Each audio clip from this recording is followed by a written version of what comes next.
In the spring of 2018, a dark shadow fell over Laredo, Texas, as the community began to feel the sinister presence of a killer hiding in plain sight. It began on September 3, 2018, when the body of 29-year-old Melissa Ramirez, a sex worker and mother, was found riddled with gunshots on a desolate road. Just 10 days later, on September 13th, 42-year-old Claudine Anne Luera, also a sex worker and mother of 5, was discovered suffering from a gunshot wound to the head. She was taken to the hospital but died hours later. The connection between the two murders was undeniable. Both victims were sex workers and frequented the same area known for prostitution. With mounting fears and an escalating body count, authorities were under immense pressure to find the killer.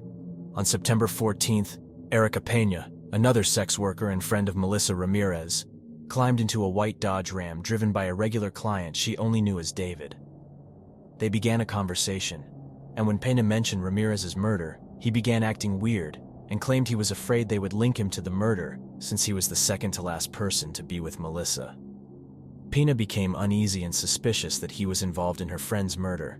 She felt sick and threw up, attributing it to not having much to eat that day. David then took her to get food at a nearby gas station, but when they arrived, he pulled out a gun.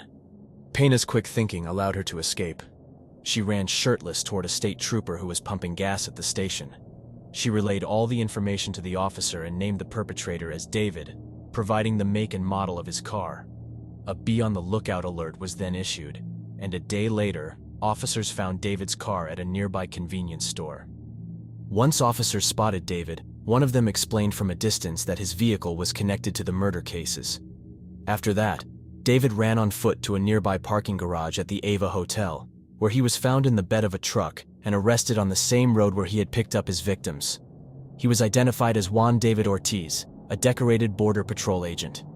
Raised in Brownsville, Texas, Ortiz had a military background, having served in the Navy and gaining respect as a dedicated public servant.